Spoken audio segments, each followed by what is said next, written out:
আপনারা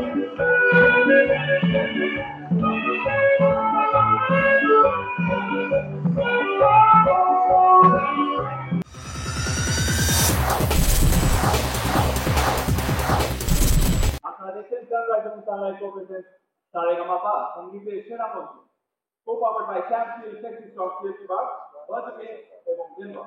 Community partners PC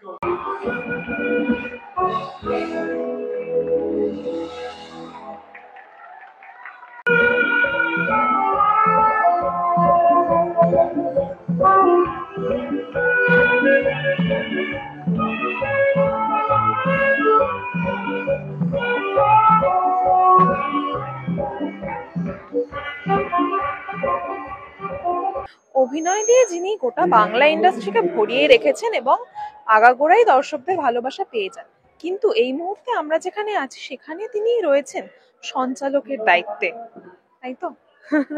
একদমই। এবং কতটা এনজয় করছো ব্যাপারটাকে, কতটা এনজয় করো, মানে 3টে সিজন তো হয়ে গেল, মানে এটা নিয়ে 3টে সিজন, তো কতটা এনজয় করো এটা?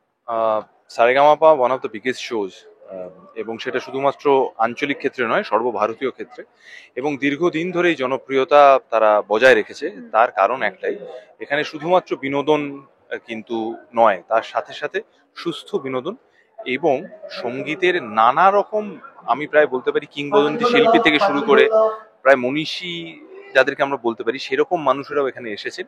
সব থেকে যেটা বড় কথা, যে বছরের পর বছর, সিজন আফটার সিজন এখানে এই যে নতুন প্রজন্ম, নতুন প্রতিভাদের তুলে ধরা হয়, সেটা একটা দারুণ ব্যাপার।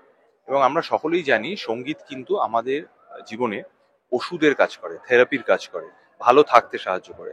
সেরকম একটি অনুষ্ঠানে আমি সঞ্চালনার ভূমিকায়, মানে সঙ্গীত এবং শ্রোতা বা দর্শক তাদের মাঝের যে সিঁড়িটা, এটা আমার কাছে অত্যন্ত সম্মান।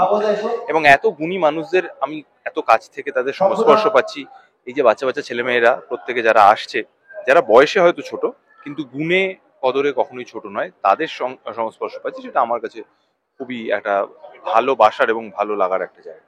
একদমই। এছাড়াও এখানে আমি যেটা দেখতে পারলাম, এইবারে বয়সের কোনো সীমা বাধা নেই, এখানে ছোট বড় একেবারে নির্বিশেষে সকলে আর কি পারফর্ম করছে, সেটা নেই। আমরা জানি সারেগামাপা একটি, হ্যাঁ এটা তো অন্য ব্র্যান্ডের, এটা তো আসবে আমরা সারেগামাপা ছাড়া কোনো ব্র্যান্ড প্রমোট করছি না। সারেগামাপা আমরা জানি মূলত এটি একটি সঙ্গীতের প্রতিযোগিতা, কিন্তু এখানে শুধুই নম্বর, প্রতিযোগিতায় কে টিকে গেল, কে জিতে গেল, তার সে পুরস্কার হিসেবে কি কি পেল, সেটা অবশ্যই গুরুত্বপূর্ণ, কিন্তু সেটাই শেষ কথা নয়।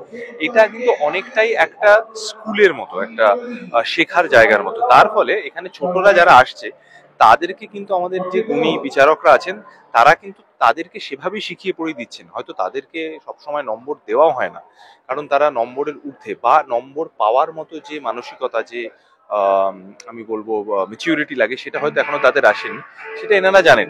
আবার অনেক সময় কিন্তু তাদেরকে একটু কড়া করে যে কেন হচ্ছে না, কারণ অনেক সময় আমরা জানি যে অতিরিক্ত উত্তেজনা বা বয়সের ইয়েতে যে অনেক সময় শেখাটা একটু কম হয়। তো এখানে কিন্তু এই কম্পিটিশন, প্রতিযোগিতা, নম্বর এটাই শেষ কথা নয়, কখনোই ছিল না। আর তোমার কি মনে হয়, মানে তুমি সঞ্চালনা তো করছো, এছাড়াও মানে অন্যান্য রিয়েলিটি শো গুলোর থেকে কিভাবে সারেগামাপা আলাদা তোমার? এই যে বললাম ধারাবাহিকতা, এই যে বললাম যে শুধুমাত্র একটা প্রতিযোগিতা, নম্বর পাওয়া বা কে জিতলো সেটা নয়, বরং সঙ্গীতের উদযাপন বলতে পারি, সেটা তো বটেই। তো আমি মূলত এই দুটোকে এগিয়ে রাখবো, যে একটা ধারাবাহিকতা এবং সুস্থ বিনোদন, এবং শুধু প্রতিযোগিতায় আবদ্ধ না রেখে এটা কোথাও গিয়ে শেখানোটা, গড়ে তোলাটা, যেটাকে আমরা বলি নার্চারিং ট্যালেন্টস, সেইটা। প্রতি শনি রবিবার রাত্রির বেলা তো জি বাংলায় দেখাই হচ্ছে, এবং আমরা বলেছিলাম যে ভালো গান যোগ্য সম্মান। তো সম্মান, আশীর্বাদ, ভালোবাসা সেটা আপনাদের কাছ থেকে আমরা চেয়ে নেব। আমাদের এই নতুন প্রতিভাধর যে সমস্ত শিল্পীদের আমরা পেয়েছি, বা যারা ভবিষ্যতে শিল্পী হবে তাদের জন্য এবং আপনাদের এটুকু বলতে পারি যে ভালো গান আমরা সবসময় চেষ্টা করব, সুস্থ বিনোদন পৌঁছে দেওয়ার চেষ্টা করব। বাকিটা তো আপনারা বিচার করবেন যে কেমন লাগছে আপনাদের। আপনারা ভালো থাকুন এবং সঙ্গীতের মাধ্যমে আপনাদের জীবন আরো সুন্দর হোক, এটুকুই বলি। Thank you.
ফোকাস কলকাতা চ্যানেলটি আপনাদের ভালো লেগে থাকলে লাইক করুন, সাবস্ক্রাইব করুন এবং আপনাদের পছন্দের ভিডিওটি অবশ্যই শেয়ার করুন।